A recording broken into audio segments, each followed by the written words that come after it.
Good afternoon, and welcome to this panel. I'm very excited about this panel. We're looking at two issues that don't often get combined, and that is environmental issues, and especially renewable energy, and conflict affected environments. And we've been doing a lot more work at the Center for Strategic International Studies, where I work trying to understand the nexus between environmentally sensitive solutions and conflict affected environments, with the idea that in some cases renewables can actually help you get out of a cycle of violence. And I'm really delighted with the panel here today. Dr. Belgus Osman Al Asha is the African Development Bank Chief of Climate and Green Growth Specialist. His Excellency Dr. Nasser Yassin is the Lebanese Minister of Environment, and Rafat Al Akhali is the co-founder of Deep Root Consulting, with deep experience in both conflict in Yemen, but also in environmentally sensitive projects in Yemen. So it's a remarkable panel with a remarkable set of really deep on the ground experiences in the nexus between these. And just to jump into it quickly, um, Dr. Belgas, what's the scientific evidence on the relationship between climate change and conflict? And as you think about it, is that enough to justify actions by development banks to link the two? Thank you. I'm glad to be here. Actually, this question reminds me of the same debate about whether climate change is human induced or it's a natural phenomena which has been going on for so long and still till now. And of course, there is this deniers who still don't believe in climate change with all the evidences. So it's good that at least people didn't listen to the deniers and they started working on climate change, though not enough, but it's still is the debate. And after IPCC, the last assessment report, it's more than 99% certainty that climate change is human induced and there is no doubt anymore. Actions are needed urgently, or otherwise we are destined. So, coming to the climate change and fragility, it's evident, of course, many studies prove that there is very strong relations between climate change impacts and state of fragility. The fact that some of the regions which are most vulnerable to climate change and have long time witnessed the extreme climate like drought, like and resulting in desertification, for example, like the Horn of Africa, are also have also witnessed a state of continuous chronic conflicts. So there is no need for any more evidence. I think observation can speak here. Yeah. Thank you. Now, when we think about complex environments, Lebanon is a remarkably complex environment. You're the Minister of Environment in Lebanon. How do you get environment on the top of the agenda, addressing the myriad problems that Lebanon is addressing? Thank you, John. Thank you for organizing this and for inviting me on the Doha Forum for this great forum and this panel. You know, coming from a context of Lebanon where we're going through multiple crises, economic, financial, political now, the latest Israeli aggression on the south. So, you know, bringing in the environment would sound as perhaps a purely academic exercise. But as a matter of fact, the environment is really at the heart of these crises, particularly as a threat multiplier. So if you look at the economic crisis in Lebanon or the financial hole we're in, definitely climate change and the predictions we've made for mid-century, if the increase of temperature is by 2.2, or by end of century, if more than 4.5 in Lebanon, it means that we will have immense pressure on every facet of life in Lebanon, including the economy. So the predictions by mid-century, if we continue in a business as usual scenario and there's no intervention to do any climate action, the economic crisis is going to be worse, or the economic situation is going to be worse. And the prediction, we might lose like 2% of the GDP every year if we continue in this path. Agriculture sector in particular could be the most hit or the highest hit by climate change and environmental degradation, particularly by climate change with extreme weather event, lower precipitation, dry conditions, and so on. And the forecast we've made a loss of around $500 million every year in the agriculture sector, which is not a big sector, but it's a significant sector for food security, for export, and so on and so forth. So yes, it's a threat multiplier. It's going to compound a lot of the crises we're going in. So we have to act on it. So we have to really put forward a paradigm around environmental action, climate action in particular, that touches on the economic recovery, make it green, sustainable, and touch on every sector that I'm planning to or intending to address in the economic recovery or green recovery, agriculture, transport, energy in particular. All of these would give gains to the economy, microphysical stability, as well as environmental gains. So it's a win-win-win. Win for our environmental targets, win for efficiency like the energy sector, and win, of course, for a microphysical stability because we've been siphoning a lot of the resources in those sectors, particularly the energy sector. So this is how we put it. This is how we position it. Now, this is again not to make it a virtual and academic exercise. We put in the opportunities that are existing out there, particularly in climate finance.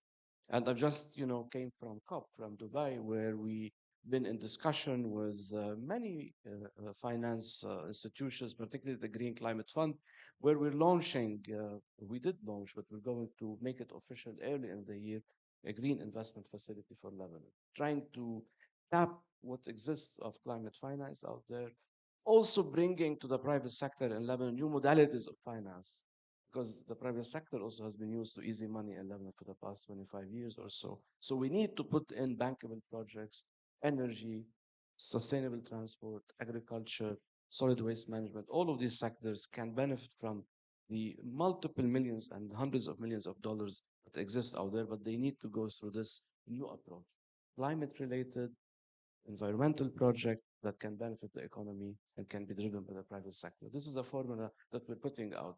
So yes, and we're going into a crisis. Yes, we might face even deeper challenges if we don't address climate, but we have the way up. And this is how we're trying to put it up. So, for all of the complexity of Lebanon, I think in many ways Yemen's problems are even more complex. The nature of the violence, but also the nature of the environmental problems in Yemen uh, is very intertwined.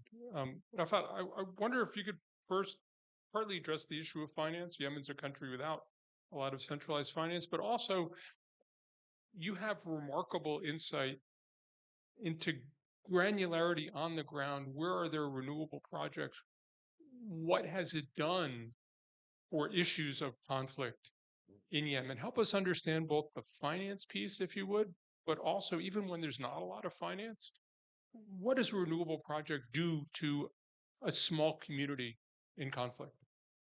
Thanks. Yeah, I think there is a lot of research evidence already showing that in conflict affected and fragile settings, the model of distributed renewable energy works much better than centralized, national grids, large scale generation projects. And I think Yemen became the latest case, I would say, of that, because as soon as the conflict started, of course, we had very few generation plants, and it was all connected through the national grid. And that was the first thing that was hit, and the whole country went dark. Now, quickly, what happened was the resilience, I would call it, of people, where that's where we saw a huge increase in the use of solar systems, especially home systems. So it was all small home systems, but everyone had to rely on solar energy because there was simply no other alternative. At the same time, of course, fuel imports stopped in the beginning months and almost a year. There was a huge challenge in importing fuel. So even private generators were very expensive and could not. So we saw this huge between 2015 and 2017, where people just, whoever could afford it, went out, bought a solar system and used it. And Yemen quickly became at the top of the list in the Arab world in the use of renewable energy in some of the latest statistics by UN agencies. But by 2017, we saw a decline to that, and we can talk a little bit about the reasons for that. But again, it just showed that, if you are to build a resilient system, you need to think about this distributed renewable energy system. Now, if we fast forward from there, I think the development agencies quickly then realized the need for supporting this in Yemen, both for humanitarian reasons, but also for stabilization reasons. And so we saw a huge increase as well in that. And, the farmers were able to now continue their farming activities because we have solar-based water pumps. Um, the clinics, the schools have all, there's significant projects by the World Bank to retrofit them basically with solar energy. And so now almost across the majority of rural areas and urban areas, they have all been retrofitted with solar. So again, that was a critical part of resumption of life, resumption of activities, resumption of all critical services there. But I would say finance, as you said, is the key challenge there to really scale up, because we can see it at individual household level. That can be done. We can see it in some of these facilities supported by donors. But if we want to really switch to a scaled up version, this is where we need to think about private sector. We need to think about finance solutions. And I hope we can talk a little bit more about how to unlock that part of the equation. And what you described is really micro, micro, micro on the household level or on the individual facility level. Uh, Scaling up to the national level is hard. Scaling up to the national level in Lebanon is especially hard because there are very few national institutions in Lebanon. Nasser, as you think about the Lebanese experience, what kind of lessons should one learn about scale, integration, the kinds of things? I mean, if you want to move up one step or two steps from what Arafat was talking about, what have you learned from the Lebanese experience that speaks to that? I mean, definitely the issue of scaling up is a challenge, but I want to stress on two important points here. If related to a green recovery, related to climate finance, related to a lot of what we working on, and some of the experience I had in the past couple of years. First, we need, as we move in this recovery process, as we green this recovery process and we green its finances, we need to build strong institutions. Strong institutions when it comes to governing a lot of the sectors we're talking about. So yes, I can work, as much as I can, as long as I can give to get green finance for the energy sector. But if we don't get the right regulatory body for this energy sector, things are going to remain either at the private level, and this is what we're aiming at least for the coming years with this investment facility, private to private, or very local, where local communities or local groups or municipalities can act. So yes, we need to scale up, but to scale up, we need strong institutions. Strong institutions means we need to rethink of a lot of the way we run the state and state affairs. Secondly, localizing a lot of the climate action is key. So yes, strong institutions at the central level, but you need to implement locally, and you need to bring embracement of the local action of climate change projects, interventions. All the environmental projects need to be locally grounded. So not only municipalities or local authorities, but also grassroots groups, community groups, local NGOs, civil society, local business, and so on. I'm going to give an experience we had from the past couple of years. When I came to office, we've suffered from wildfires in Lebanon for the past 10 years. And Lebanon is a forest area, you know. The cedars of Lebanon have Cedars a of Lebanon, reputation that precedes them. of course, but we see the Middle East as usually a warmer than it is in the Levant, but Lebanon is by 25% of its area are actually forests. So we've been suffering from wildfires. And when I came to office, I did a shift in the way we address wildfires and forest fires in Lebanon. Rather than going nationally with the ministries and so on, we went local, targeting those hotspots where the forest fires had been recurring in the previous years. And we managed with almost minimal cost. Just getting the local communities, municipalities, first responders to really be out there, do the early warning, do the prevention, early warning, and early response. And the result was quite impressive. For the past 2 years, we managed to reduce areas, burnt areas, from an average of 3,000 hectares a year to an average of 350 to 400 a year. Extreme, it was a major drop in the burnt areas until the Israelis hit us in the past months where they burned a lot. But that's not related to forest fire. That was an intentional attack using white phosphorus. But regardless of this, and we would have a separate discussion around using, the environment and herbicide and the war against us now by Israel. But when it comes to reducing areas, burnt areas from forest fires, we did succeed by actually going local.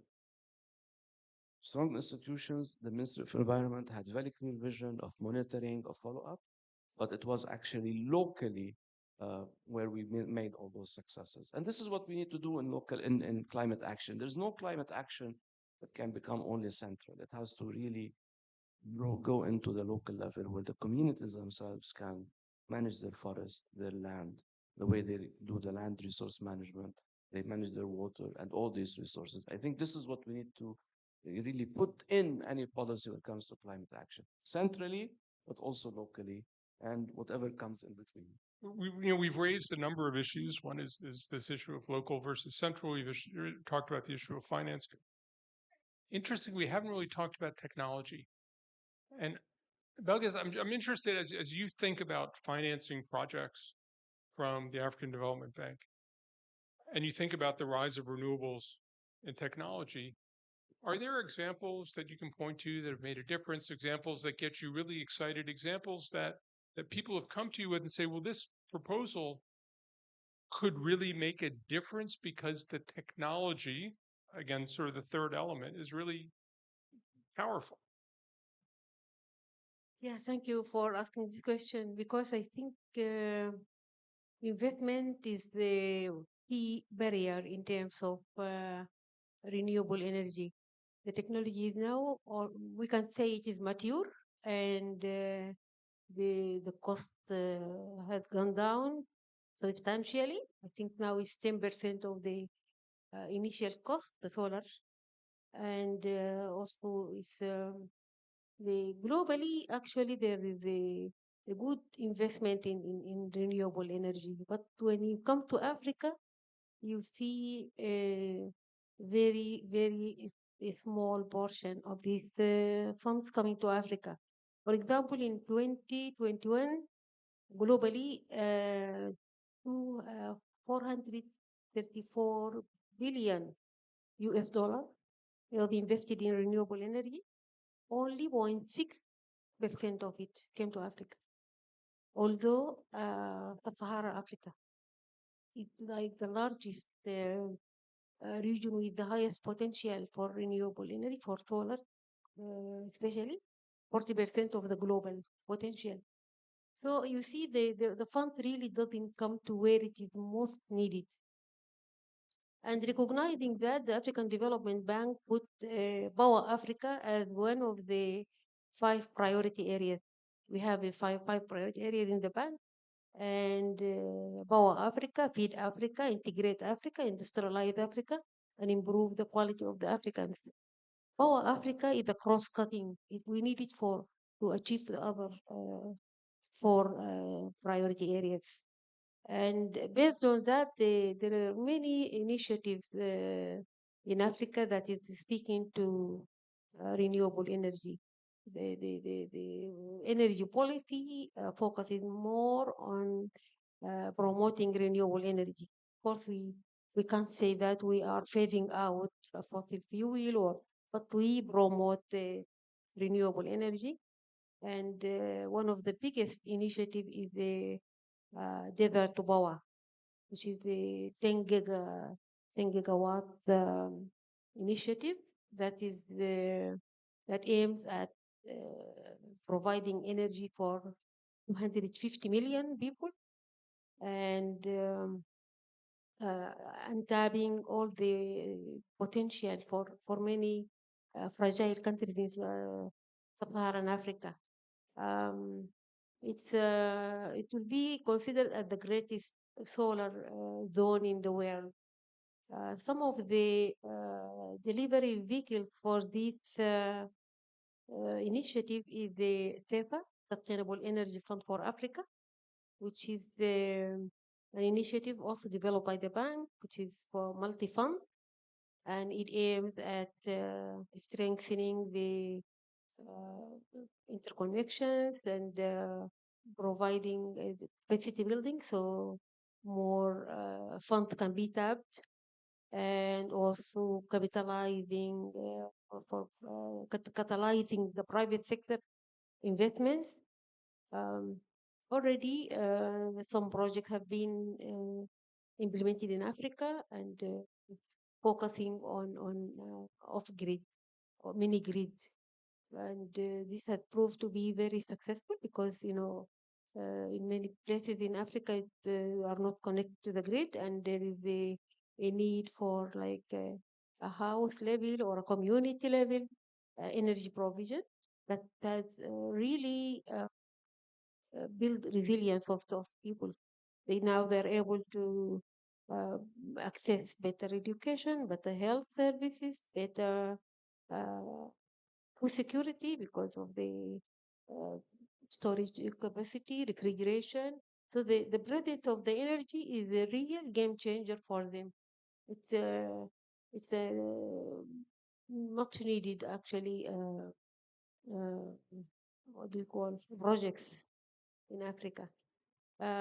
Also, one of the delivery for this desert to power is another financial facility developed by the bank and partners, and access to resources from the Green Climate Fund and from the African Development Bank, as well as co-financing by other partners. It's 1 billion US dollars so far, and it will implement projects in five countries in sub-Saharan Africa. They say the G5, Niger, Chad, Burkina Faso, Mali, Mauritania, and well, five countries. I will remember the fifth.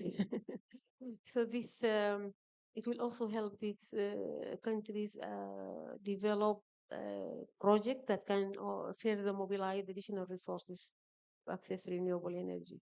So these are just a few examples. We have other within the bank, and as I said, it is one of the priority areas. Thank you. So, Rafat, if you could sort of then tie all these threads together in the Yemen experience, there's the international finance piece, there's a local piece, there's a private sector piece, there's an evolving technology piece. As you think about the variety of experiences in Yemen, where do these things come together? Where do you think they need to go to deal with some of the profound and enduring conflict issues in Yemen? Thank you. Dr. Bilqis started by saying that she feels Africa is not getting enough, but I always say the best thing for Yemen would be to pack up and move to Africa, because then at least we'll be part of that ecosystem, because there's so much happening in Africa compared to, for example, what Yemen can be part of. So much new models, so much new innovations in how to address these challenges that would benefit Yemen a lot, but unfortunately, because it's not in Africa, we cannot. But if we think about, as I said, we are at the micro level. What's up from there? Two levels, I would say. One is the micro grids and mini grids. So how can we move from these individual households and facilities to mini grids and possibly micro grids? And the next level up is utility scale. And I'll just briefly talk about these two levels and what is needed in each and tie what you mentioned. I think if we think about mini grids and micro grids, there's, of course, in both levels, there are a bit of policy frameworks that need to be put in place and some policy actions. And there's a lot of financing solutions that are required. So when we look at the mini grid and micro grids, there are excellent pilots right now in Yemen happening, where communities are coming together, putting a microgrid for the village or for the small area, and then running it. Young women are doing it, young people are doing it, so it's an active model. But it requires a bit of investment in training and capacity building for these small micro units to be run, and also a little bit of investment. And the investment so far has been grants based, which is good, but not scalable necessarily. So that's the switch that still needs to happen, and a little bit of policy action. So far, there has been zero policy action on that area in Yemen. And back to what the minister was saying, if we look at national or local authority level, I think increasingly now in Yemen, there is a direction that there needs to be more done at the local level and local authority, because the national level is so tied up in the conflict and the politics and everything else that waiting for just that to happen is very difficult. Now, the next level up, as we said, the utility scale. So in Yemen, we have the first three utility scale projects this year. One that has already started in Hodeidah, 20 megawatts. The second one is 120 megawatts in Adan, which should hopefully come online soon, which was funded by the UAE. And another one is 20 megawatts as well in the Western Coast. So these are the first ever three utility scale projects. As I mentioned, one is operational already. What is common between all of them is that the private sector is only an implementer, a contractor to do it. But it's either funded by a donor or it's funded by the government in the case of Hodeidah. And what that means, again, is a limit to the scale up. We have currently, and I'll give this example to show the financing needs. We have currently two 10 megawatt projects that a private investor is working on, and the IFC is trying to come in and help with that.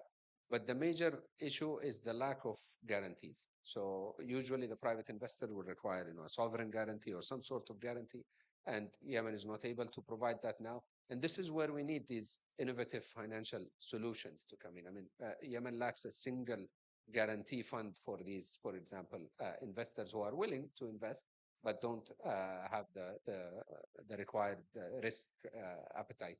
And so any guarantees would bring that down significantly. At the same level, as I mentioned, for the mini grids, there are needs for things like payment by results, small subsidies for every connection made so that it can make sense for these investors to do it. We also have significant challenges in terms of the off-taker. So if the private sector will sell to the government, then they're not sure that they will get their money back. So there needs to be a new model around that. So I think the key part that I want to just emphasize that there is a huge need for designing some innovative financial solutions. And so far, we haven't seen it in Yemen, at least. We haven't seen it at all. And there are just very initial discussions about how to put it in place, but it hasn't been done yet. Okay, so let me take that very interesting set of points and ask Nasser. In Lebanon, first you have a problem of generator mafias, a private sector that is involved in the provision of electricity that would be threatened by the introduction of renewables. That's one set of issues. But also, in some places, we've seen the rise of community-based solar systems. How does the Lebanese experience help inform the Yemeni experience, both in terms of ensuring the private sector is contributing to the direction you want things to go, but also ensuring that energy is reinforcing governance and not at the expense of governance?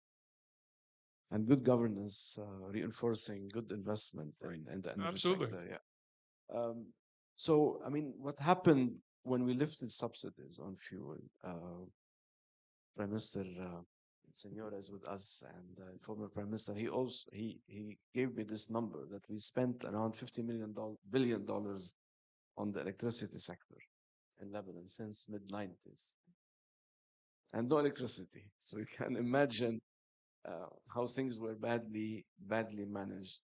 We kept muddling through for decades without actually getting. And allow me to say a joke. I know we're very formal. So I have a friend who says if we actually gave lithium battery for each Lebanese with $50 billion, we would have electricity forever. So when we lifted subsidies, all of this was $26 billion actually spent through borrowing to this sector from the treasury or from borrowing, and then the other are interest rates. So, and we ended without electricity because we relied heavily on fossil fuels without proper reform, without having a regulatory body. Our government lifted the subsidies uh, for many reasons, including that this is the right way to do. And of course, when we lifted the subsidies, a lot of individuals as well as businesses and firms naturally shifted to renewable because the cost of uh, electricity from the actual generators that do actually still give around maybe 50% of the electricity supply in Lebanon is around 70 cents per kilowatt. So this is one of the most expensive, the most polluting, the ugliest way of getting electricity from the community generator or building generator or having set of generators, diesel generators for an industry. So they started to go naturally and organically towards solarization. And this is where by this year we have around 25% of the current electricity demand is actually provided by solar over a year and a half or 2 years. But without a lot of intervention from government, I have to admit that this was people's going because the market now is as such. And this is just a sign or a signal of the importance of the market, importance of privatization of the sector with the right set of regulatory body and regulations. And this is what we aim at doing. This is what we aim as a ministry to push others, including the Ministry of Energy, including the Parliament, to pass the right legislation that allows investment in renewable energy at a mid-level, mid-sized level, or large-scale level, something that can provide a whole community solar farms and so on. This is still a bit under discussion in Parliament, but we provide at this level as Minister of Environment, as a custodian of the environment of Lebanon, the right pathways and the right info and knowledge around it, and then we will push others to do it. So, and I have a figure here. If we go actually in solarization and decarbonization by 2040, we will have 60% lower cost of the actual electricity now, and 43 or 45% less emissions. So it's really the written, as I say, the writing on the wall. You just need to do it. Lower cost of energy, of electricity generation and supply, and of course, lower emissions. And this is where we need the private sector to come in. With the right regulations and the regulatory body for the electricity sector, this is where the private sector would come in. This is where climate finance would come in. These are the ingredients we're putting on the table. Climate finance, climate action, efficiency in the way we run and or cost saving of the way we run electricity. And of course, it's going to be fantastically good for the economy because we're having less import of fuels, we're having less siphoning of resources by just burning them on fossil fuels. So this is what we put as an ingredient, all the ingredients of this recipe together. And we need to scale it up. It's happening now at the level of, say, one industry like the biggest poultry company in Lebanon, Howard Chicken, has managed to raise finances by $1.5 million to solarize all its plants. This is one of the major plants in Lebanon or industry. The same for those who work in beverages. They are pushed by market forces to do so. But we want actually to instill this for every and each community and every and each industry to get to the 30% of the power supply or energy supply by 2030 coming from solar. And if we do these ingredients together, I think it will be scaled up. It will be scaled up to the level of the whole nation. Dr. Bogus, as you listen to this and you hear that it's partly an issue of finance, but an economic argument for it. There's a business argument for it. How do you think as a banker about how you should intervene, where you should intervene, what the priorities are? I mean, as you listen to this as somebody making finance decisions, what's the smart way to finance this as a banker? Yeah, to make the finance decision in a right way and to make sure that it addresses the real problem, a lot of analytical work is needed. And I think that is what the bank is now trying to do. In every strategy, every program, there have to be an enabling environment component that include this analytical work and knowledge generation, um, getting all the information about what the problem, what are the barriers, so that we will not just address. I mean, make an operation that doesn't speak to the real needs of the country or the region. So for example, we developed the bank developed the fragile strategy, fragile state strategy, to with the objective of reducing the fragility and also ensure resilience. And in this regard, it started by a very deep consultation at the country, at the regional level, and also these studies identify the number of issues that has to be addressed to make sure that the strategy will be implemented successfully. And of course, Yeah. Rafa talked about in the Yemeni context, the problem is that you can't create a really enabling national environment because the national environment isn't functioning very well and is unlikely to. So Dr. Bedega says, as you think about choosing targets, how much do you need to prioritize the regulatory environment, having the right legal framework, or do you see the climate finance as something that helps bring a legal framework, increase the incentives to create that legal framework with it? I think in countries like Yemen, it's very difficult to wait for the regulatory framework to be in place, because that will take very long. For example, especially if we talk about laws, in Yemen, there's no parliament or the parliament is suspended, so we cannot issue new laws. But there is always, again, innovations that can take place. For example, in this field, there's now a lot of talk about regulation by contract. So you put everything that is needed into the contract itself that is missing in the actual law or in the legal framework. And I think, again, this will primarily come on, and this is a key area maybe on the technical side, who will be these private investors? In the case of Yemen, Can the contracts be enforced if they're written that way? That's a question, a genuine question of ignorance. yeah, They can be enforced. well, to a certain extent, of course, there's a huge issue, which is why we cannot imagine that the private investments are going to come from foreign direct investments, some people who, just put their money without knowing the country. Most likely, the investments will come from Yemeni investors. Yemeni investors either in the country or outside the country, in the diaspora. So these are the ones who will put the investments. Now, there is a key challenge there. Any Yemeni investor who wants to do it, what the main guarantee instrument in the world is media, part of the World Bank, right? Media will only put guarantees for foreign direct investments into a country. So if there is, I don't know, an American who wants to invest in renewable energy in the province of Taiz in Yemen, which will never happen, they will give him the guarantee. But if there is Taiz is a beautiful city.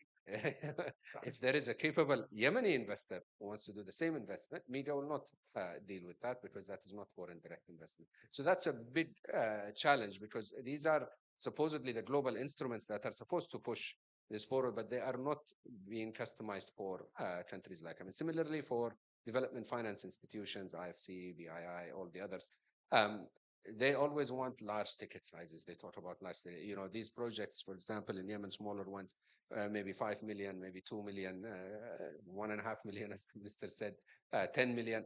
They don't get out of their chair for that. They want minimum 15 million plus to even make sense for the investment officer to spend their time on, and spend two to 3 years on average to make this transaction come into place. So there are a lot of technical issues with the current system internationally that does not make it capable of working or benefiting countries like Yemen and the environment we have there. Dr. Bogus, do you have environments like that in your portfolio, and how do you respond to the kinds of challenges that Rafat was talking about? Yeah, this is very true. Actually, it's that usually banks go for the large investment, but we have the African Development Fund, which is the one of the arms of the African Development Bank. We have the African Development Bank, African Development Fund, and Nigeria Fund, Trust Fund. This one is for supporting LDCs, least developed countries and uh, low-income countries. So they don't get deprived because of the tendency to fund large projects. But I think this is also a problem with accessing resources from uh, big funds like the Green Climate Fund for Climate Change. You usually go for big projects. We at the bank, we are accredited as a multilateral implementing entity. And because of the time required to access resources from these funds, we usually prefer big projects to small ones. Although many countries like the developed countries and fragile states, they really sometimes 5 million, 10 million can make a difference. But still, it takes the same time, effort, and going through these procedures for accessing resources. This is an issue that I think really need to be addressed. But I also agree with Robert when he mentioned that for Yemen, they need to see these success stories and lesson learned from other parts, which are also LDC, because there are successful experiences. There are many cases where some actions, climate actions, have worked, and it needs to be shared so that people will learn from it. Yeah. Thank you.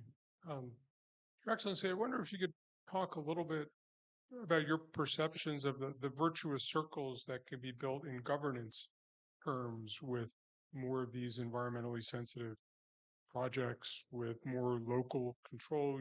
It's a remarkable statistic on forest fires that you change the governance model and the performance changes profoundly.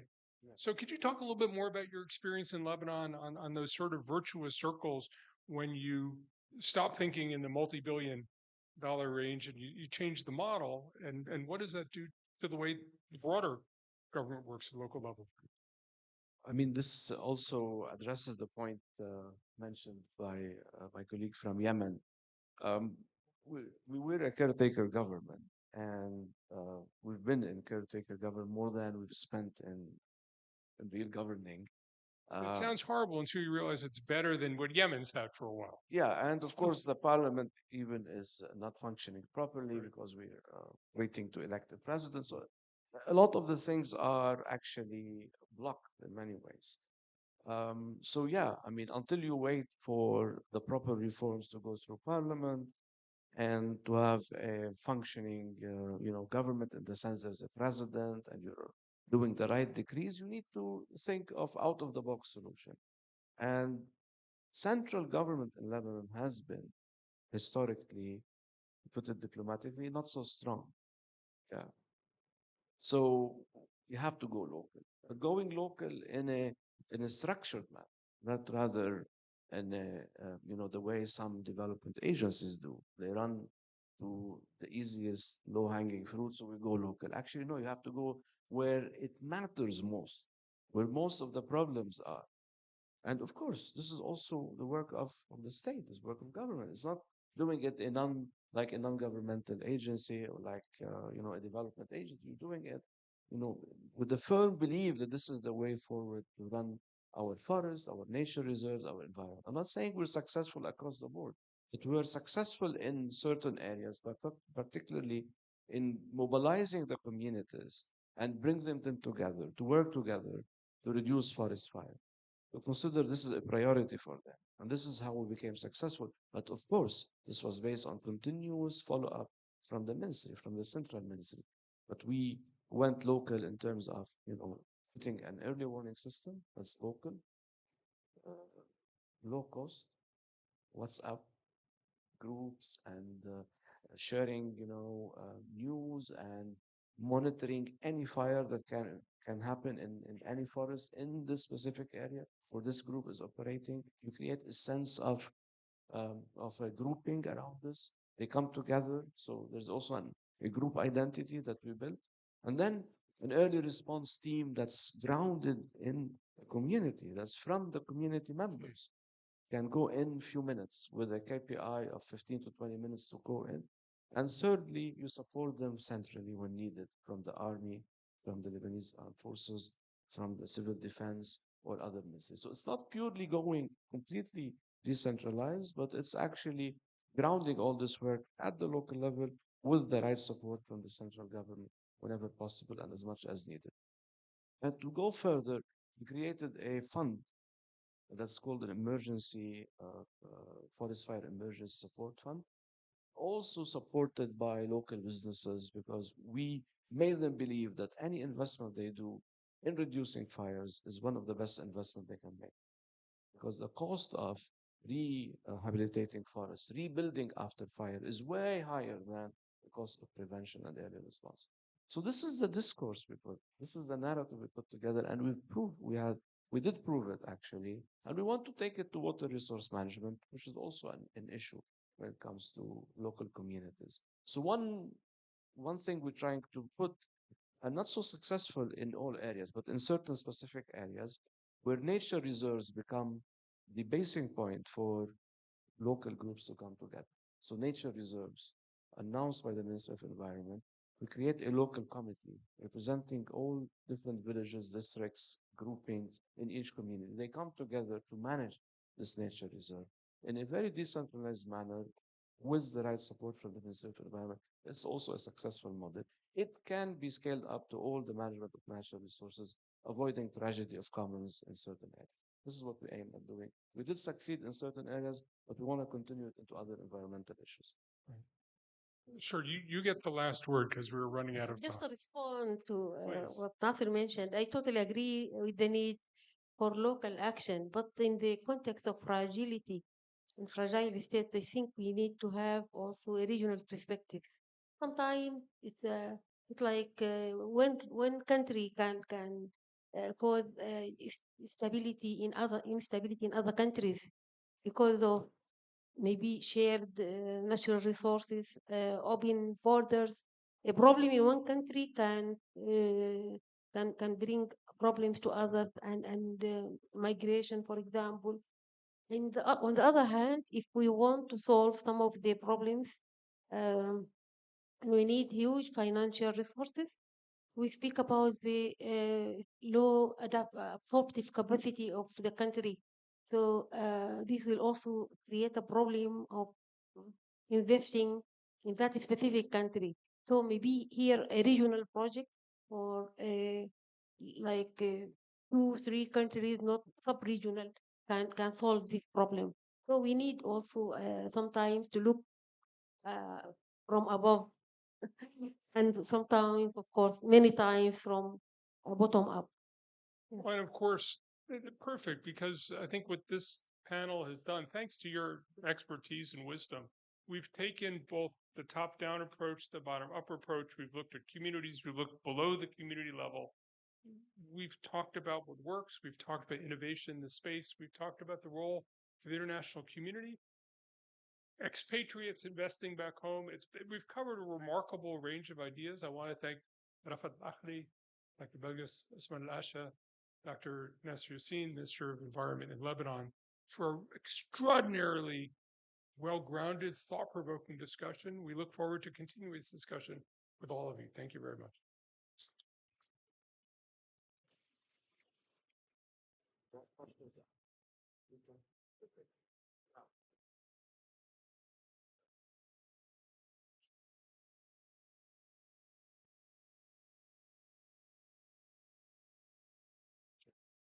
Thank you very much. I can say that there are too many insights that have been given in this panel, and thank you for all what you did. But I have some observations to make, actually, is that uh, in real life situation, you can do bad, good, and best, and each one has its course at present and in the future. We have in Lebanon a few uh, cases in which we can give examples to follow. We have too many examples of what not to do. Good ones that you can do like, and the others one not to do. And this is something that really can be given as an example of that. As far as generation of electricity, it's true that the private sector has started to do things in Lebanon and in many war-torn countries and in countries in which they don't have political stability. So the private sector has made very important initiatives in order to generate electricity and in a renewable type of.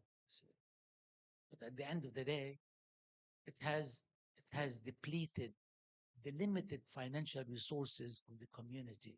Instead of generating it on the basis of every individual is doing that at a certain cost, or to be done at a community level, definitely to generate electricity at a much lower cost than what it is, and to be able to benefit from the innovative ways of really having financing models, you see.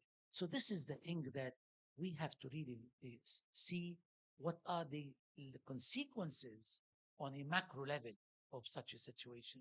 At the end of the day, what is what are the limited financial resources in any community in Yemen, in Lebanon, in other countries that are war-stricken countries, definitely what's being done is not the right thing.